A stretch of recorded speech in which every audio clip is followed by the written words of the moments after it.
The night was quiet on the human colony. The air carried the smell of iron-rich soil, and the sky shimmered with two moons. Most colonists were asleep, their homes glowing faintly under protective shields. But one man was still awake. His name was Daniel, a skilled engineer who often worked late in his small workshop at the edge of the settlement.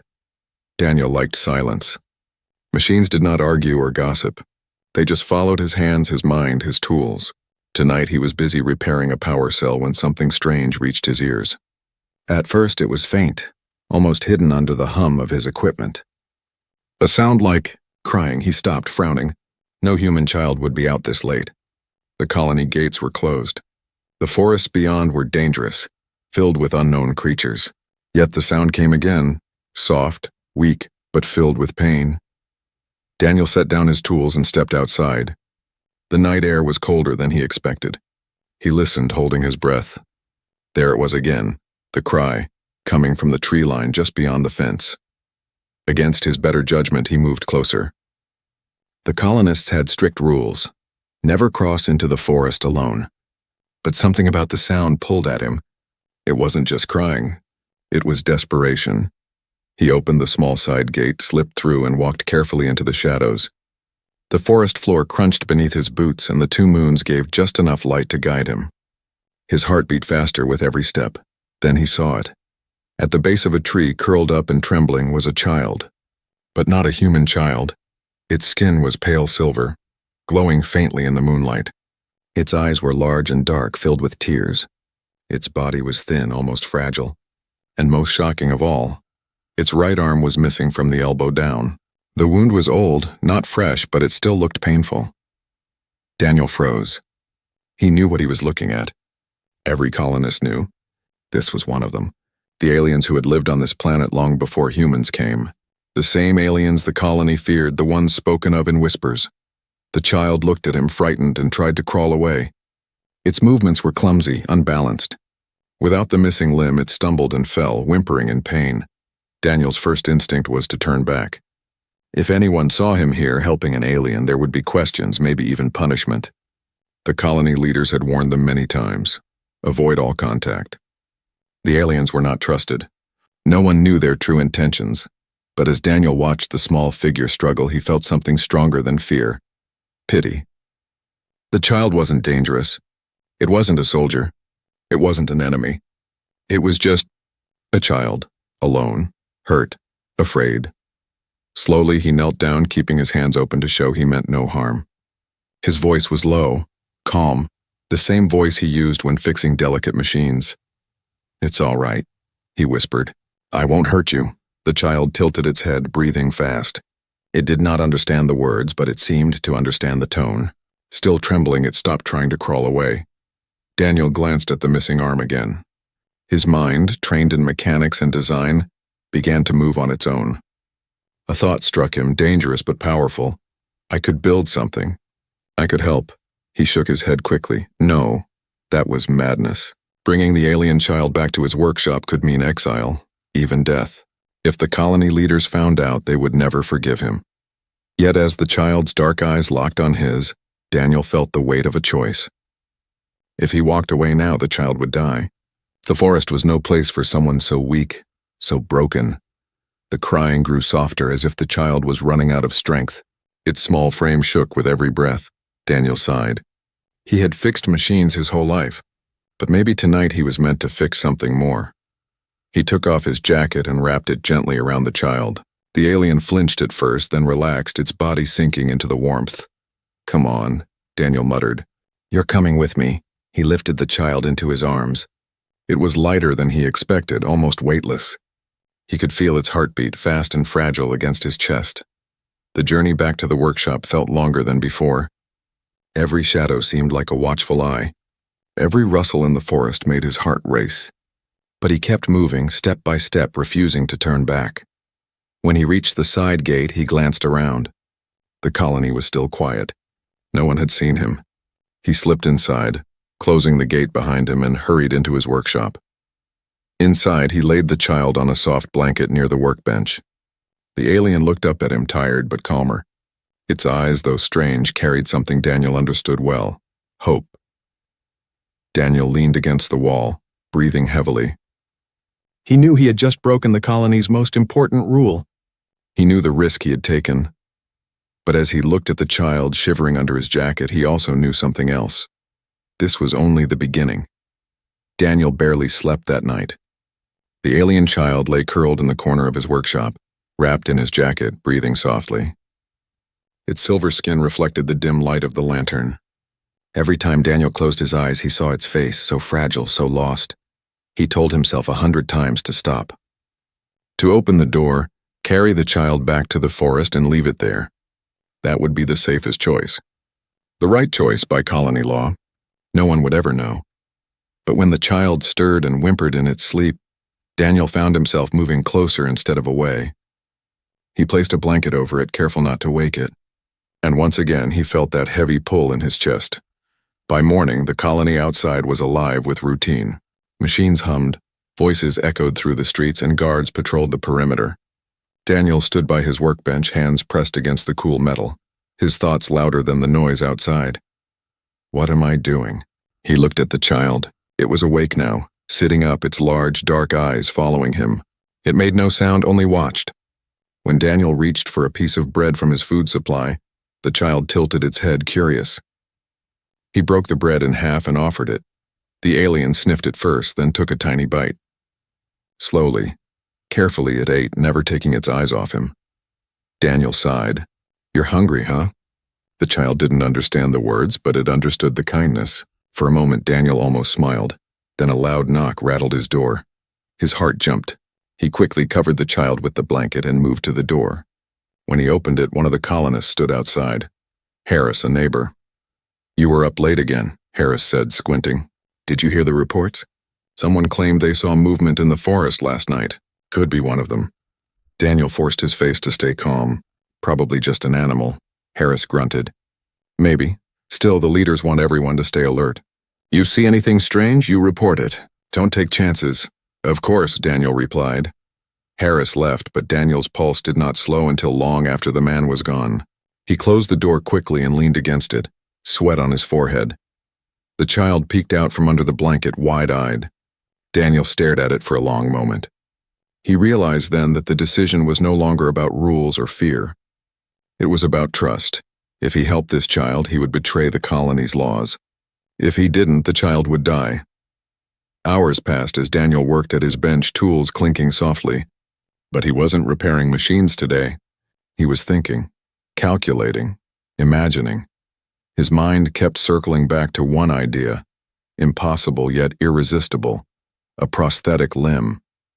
He had built arms and legs for injured colonists before. He knew the mechanics, the wiring, the power cells. The design sat fresh in his memory. The alien child's body was different, but maybe, just maybe, he could adapt. He turned to look at the child again. It sat quietly now, studying the objects around the workshop. When its gaze landed on a half-finished exosuit hand lying on the table, its eyes lit up with something Daniel recognized instantly. Hope. That look broke him.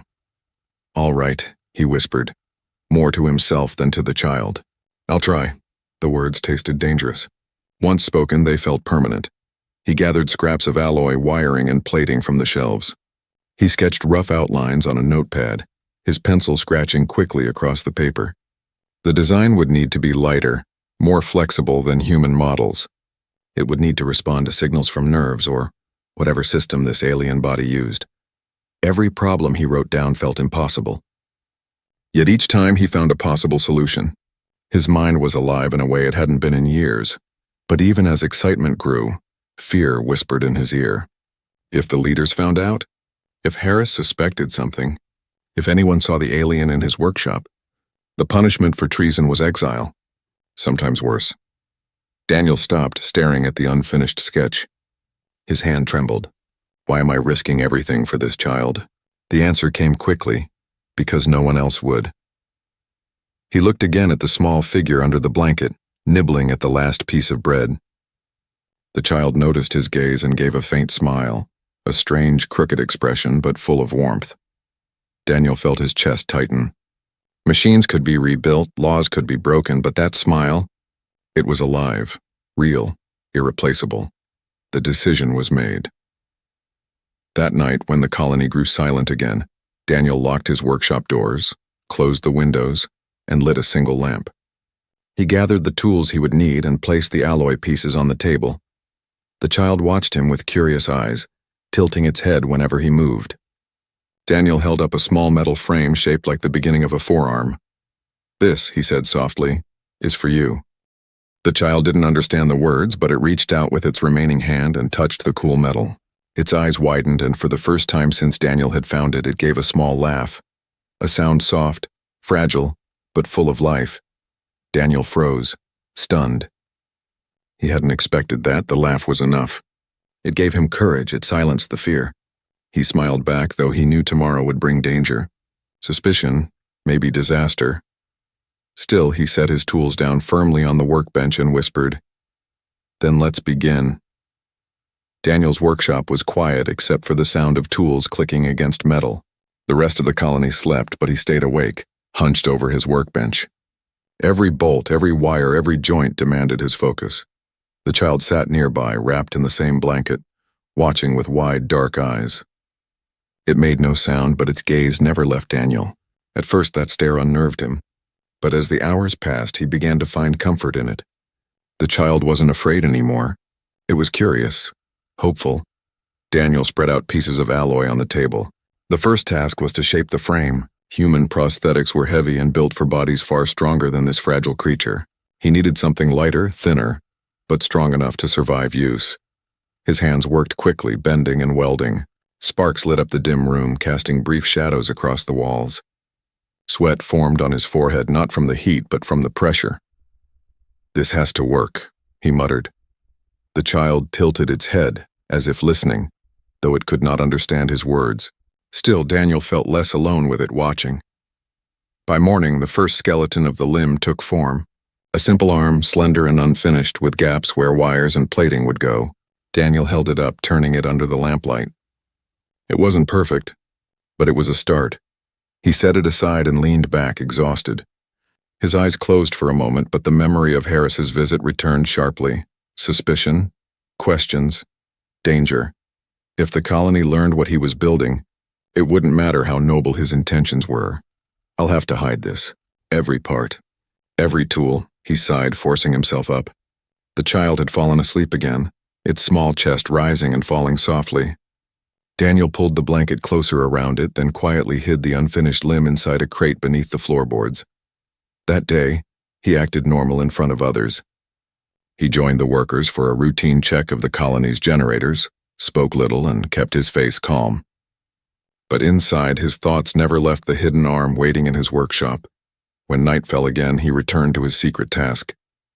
This time, he focused on the connectors, the part that would join machine to living body.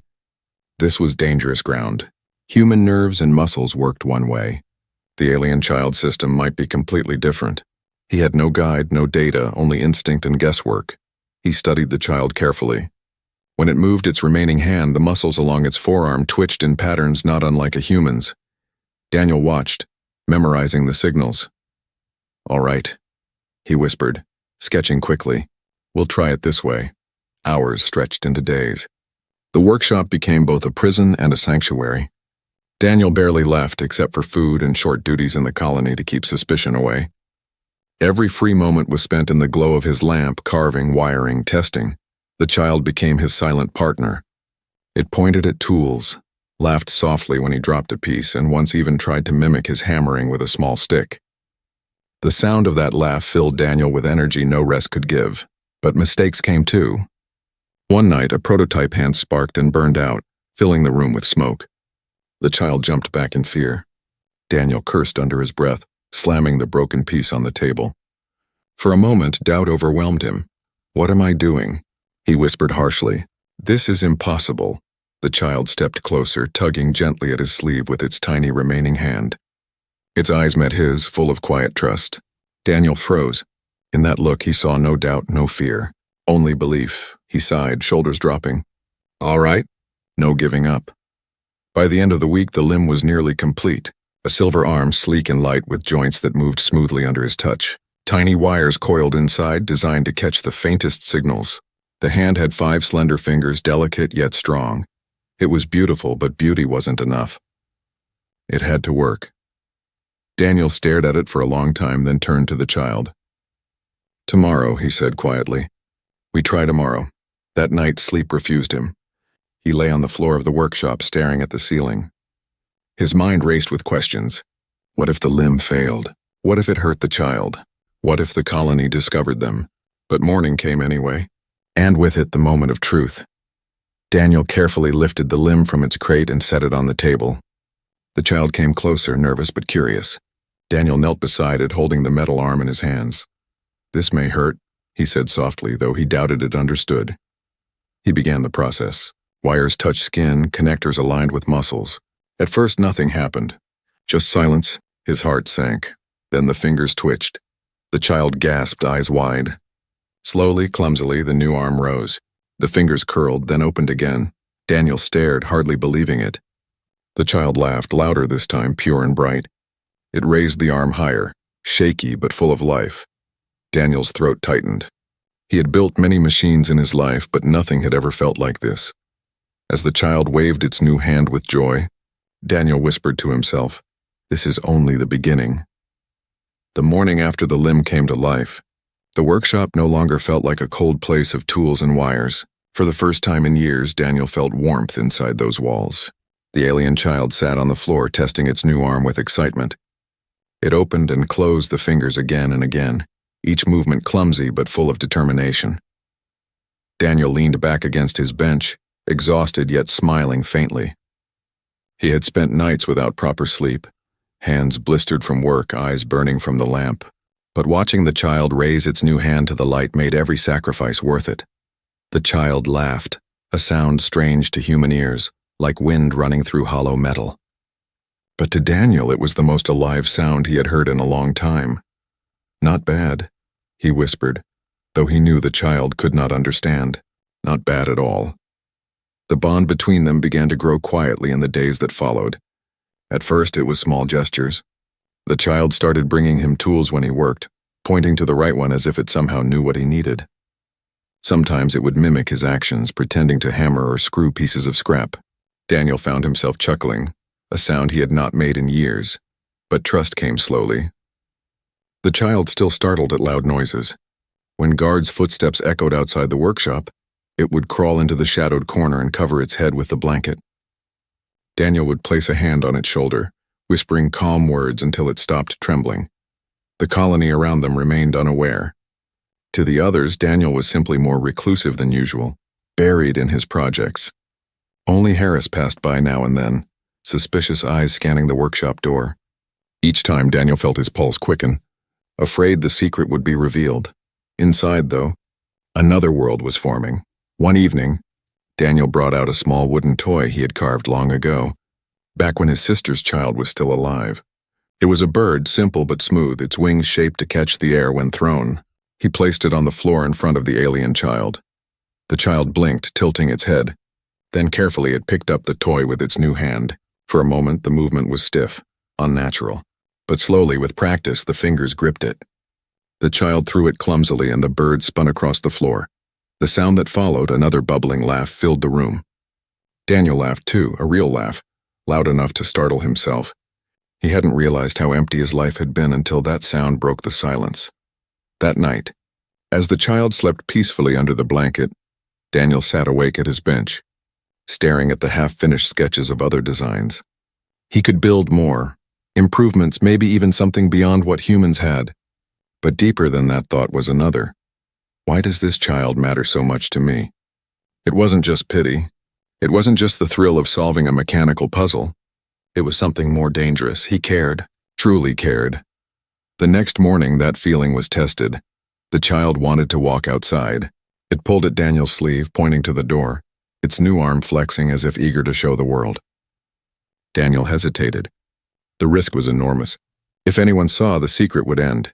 But those eyes, large, dark, full of innocent hope, were impossible to deny. "All right," Daniel murmured, but only for a moment. He slipped the child out through the back door at dawn when most colonists were still asleep. The air was crisp and the sun rose pale and gentle. The child lifted its new arm to the sky, fingers spread wide as if trying to touch the light. Daniel stood close, heart racing, scanning the surroundings for danger. Yet for a brief moment he allowed himself to breathe, watching the child take slow, steady steps across the grass with its strange, glowing skin catching the morning light. He felt something he hadn't in years. Pride, but danger was never far. Later that day, Harris returned, knocking sharply on the door. Daniel quickly hid the child in the storage space under the floorboards. "Working late again?" Harris asked, eyes narrowing as he peeked inside. "You've been locking your doors a lot lately. Something you're hiding?" Daniel forced a tired smile. "Only broken parts and sleepless nights." Harris studied him for a long moment before finally leaving. Only when the footsteps faded did Daniel dare to lift the floor panel. The child crawled out looking frightened. Daniel knelt beside it, whispering, "You're safe. I promise." It touched his hand with its new metal fingers, softly, carefully. The gesture was simple, but it carried meaning that no language barrier could block. That night, Daniel realized something undeniable. The bond between them was no longer just survival. No longer just necessity. It was trust. It was connection. A connection strong enough to change him. But outside the walls of his workshop, the colony whispered about strange sightings. Rumors spread of lights in the forest, of alien shapes moving near the settlement. Tension was rising. Daniel didn't know it yet, but soon the secret he guarded so fiercely would collide with the world beyond his doors. And when that day came, the connection he had built with one child would decide more than just his own fate. The arrival. 800 words. The days passed quietly. But silence never lasted long in a place filled with secrets. Daniel's workshop had become more than a hiding place. It was a world of its own, where laughter, trust, and quiet progress lived. Yet outside, rumors spread like wildfire. Colonists whispered about strange lights in the forest, about shadows moving at night. Some believed the aliens were watching. Others believed they were preparing for war. Daniel worked harder to keep his head low, but every knock at his door sent fear through his chest. He knew it was only a matter of time before the walls of secrecy cracked. That time came faster than he expected. It began with a sound that no one could ignore. One afternoon, as Daniel adjusted the alien child's new arm, the ground trembled beneath his feet. The tools on his workbench rattled. The child's eyes widened as a low rumble rolled through the air. It was deep, heavy, unnatural. Daniel froze. He had heard this sound before, long ago during the first days of colonization, when alien ships had appeared above the skies. The child looked up, then darted to the window, pulling aside the curtain. Daniel followed slowly, his stomach tightening. There, above the colony, cutting through the pale clouds, was a ship. It was unlike human vessels. Sleek, sharp, with a hull that shimmered as if woven from living metal. Its descent was slow but deliberate, the sound of its engines shaking the ground with every passing second. The colony reacted instantly. Sirens wailed. Guards ran through the streets shouting orders. Families were rushed inside their homes, doors locked tight. Weapons were drawn, shields activated. Panic filled the air like smoke. Daniel's heart hammered. They've come. They've come here. He looked at the child, who pressed its face to the glass, eyes wide with a mix of fear and wonder. "No," Daniel whispered. "Not now. Not like this." The ship landed just beyond the colony walls, sending a gust of dust and heat into the settlement. Colonists gathered nervously behind the barrier, weapons raised, waiting for the worst. Daniel knew he couldn't stay inside. If the aliens were here, they were looking for something, or someone. He turned to the child. "Stay here. Stay quiet," he said firmly, though he doubted it understood. Still, he pointed to the floor, then mimed silence. The child nodded faintly, hugging the blanket to its chest. Daniel stepped outside, locking the workshop behind him. The colony square was chaos. Leaders shouted orders, guards lined the perimeter, and terrified families peeked from windows. All eyes were fixed on the massive ship that now rested outside the gates. Then the ramp lowered. From the glowing interior stepped a figure tall and commanding. She was nothing like the child. Her form was graceful but powerful, her silver skin gleaming under the light, her eyes sharp and ancient. A crown-like crest of bone curved elegantly from her head. Her movements carried the weight of authority, the alien queen. Gasps filled the colony. Weapons rose higher, but no one fired.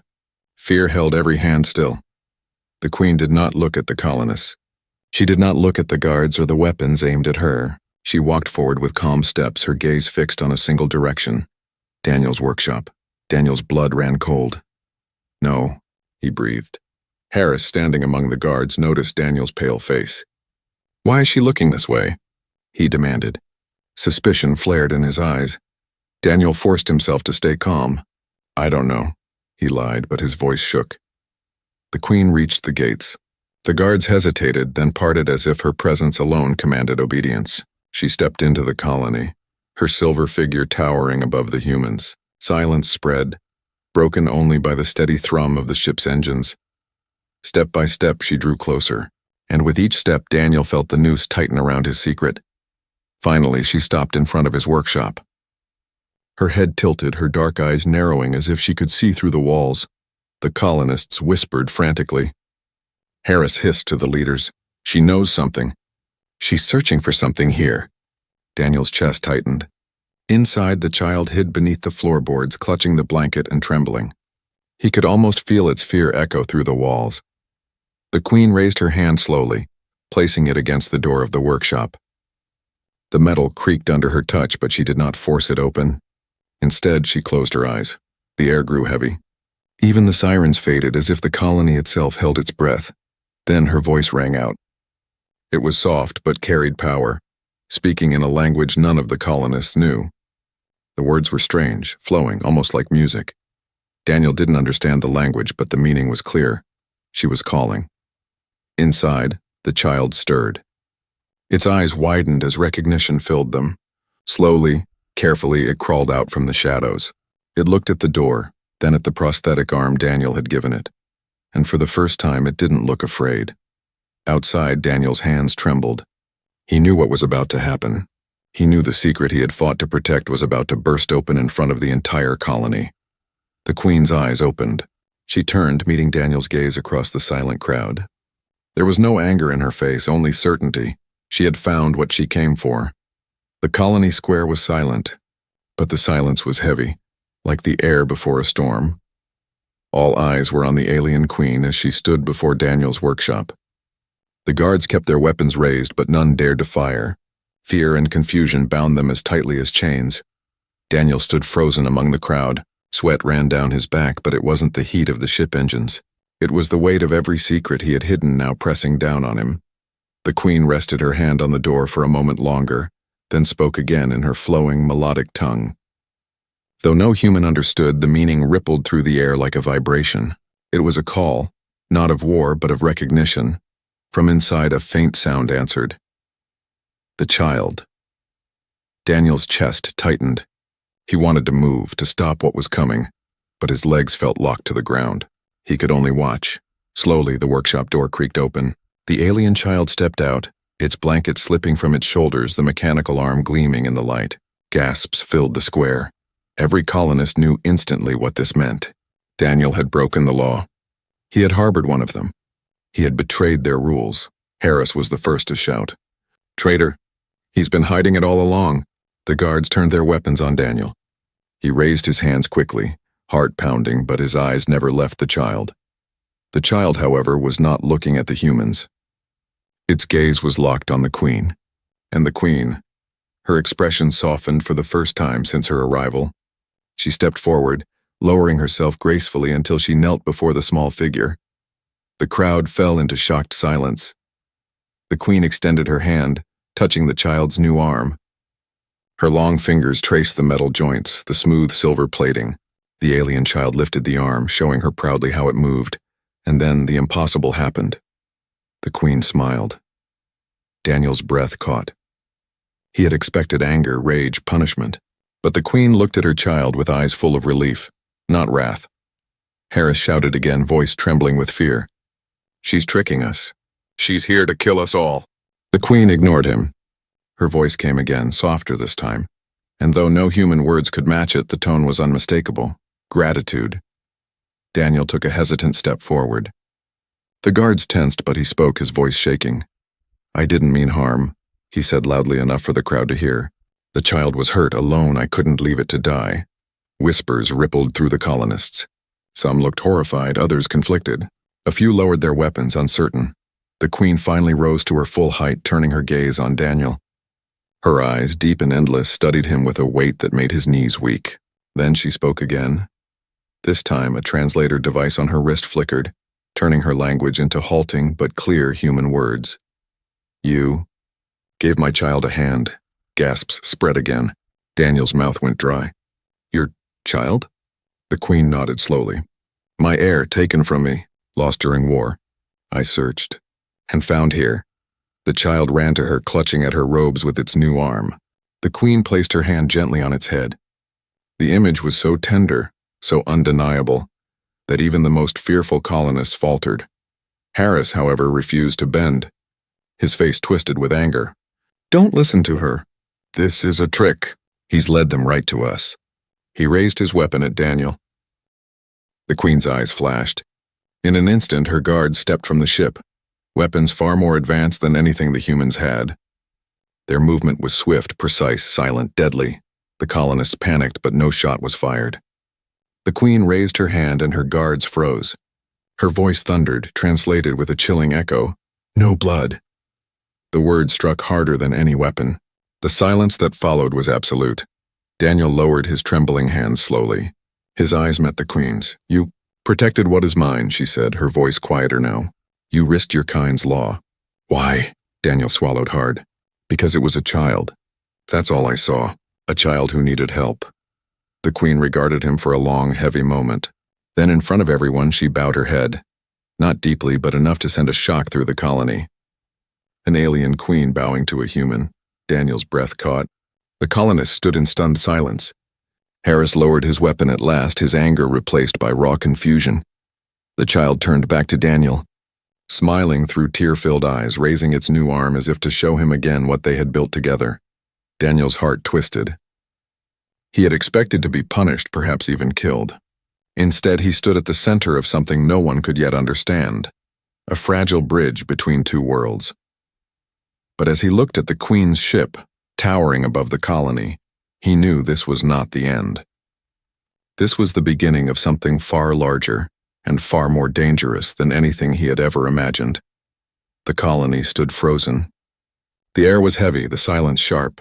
In the center of the square, the alien queen and her child stood together at last. Daniel felt his knees weaken, but not from fear this time. It was from the weight of what he was witnessing. He had built machines his whole life, but never had he imagined being part of something like this. A moment that could change the course of two species. The Queen's eyes stayed on him, deep and steady. The translator on her wrist flickered again, her words reaching every ear in the colony. You mended my child, she said, not only with metal, but with care. Murmurs spread through the colonists. Some lowered their weapons completely. Others glanced at one another, searching for guidance in their leaders' faces. Harris, stubborn as ever, shouted, Don't believe her. She'll turn on us the moment we trust her. His voice cracked, but fear still carried it strong. The Queen turned her gaze on him, cold as steel. If I wished you dead, you would already be gone. Her words, though calm, made Harris step back, pale-faced. Daniel took a careful step forward. His voice trembled, but he forced himself to speak. If she wanted war, she wouldn't be here with only her child. She came because she wants something else. The Queen nodded slightly.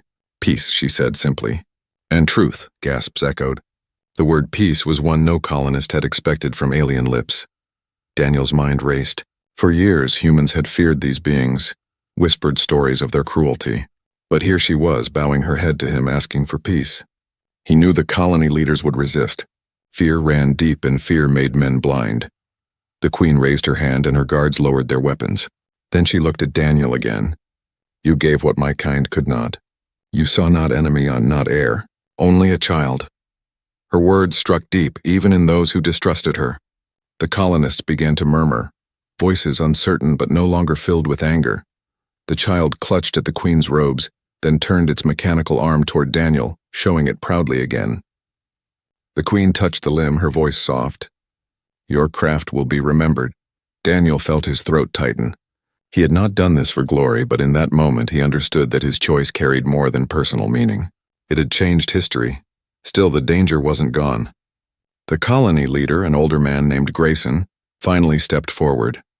His voice was sharp, his eyes suspicious. "Why should we trust you? For all we know, this is a trap to weaken us. Your ships, your power, they could crush us easily." The Queen did not flinch. "I came with one ship. No army, no weapons raised. I came for my child. Now I stand with truth in hand. If you choose fear, you bring your own destruction. If you choose trust, you bring tomorrow." Her words carried weight no human speech could match. Even Grayson faltered, his jaw tight, his eyes flickering with doubt. Daniel looked at the colonists around him. Their faces told the story, some still gripped by fear, but others softened by what they saw. The bond between the Queen and her child, and the simple truth in her voice. He spoke again, louder this time, his voice cutting through the whispers. "I broke the rules. I helped when no one else would. If that makes me a traitor, then so be it. But if one child's life can show us a path to peace, then maybe the rules were wrong." Silence followed, heavy, waiting. Then the child moved. It stepped forward, leaving the safety of the Queen's side. It walked to Daniel, using its new arm for balance, and reached up to take his hand. The crowd gasped. Daniel looked down, stunned. The small metal fingers gripped his firmly warm despite the alloy. The Queen's eyes softened again. She lifted her chin and spoke. "This moment will be remembered. Not as war, not as conquest, but as the day one human's hand reached across the stars." The translator's echo rang through the square. Something shifted then, weapons lowered completely. Fear gave way to silence, not peace yet, but the beginning of it. Harris opened his mouth to protest again, but this time, no one listened. Even Grayson said nothing. The crowd was no longer with him. They were staring at the child's hand in Daniel's, at the Queen's calm gaze, at the truth too powerful to deny. Daniel swallowed hard, his voice quiet but firm.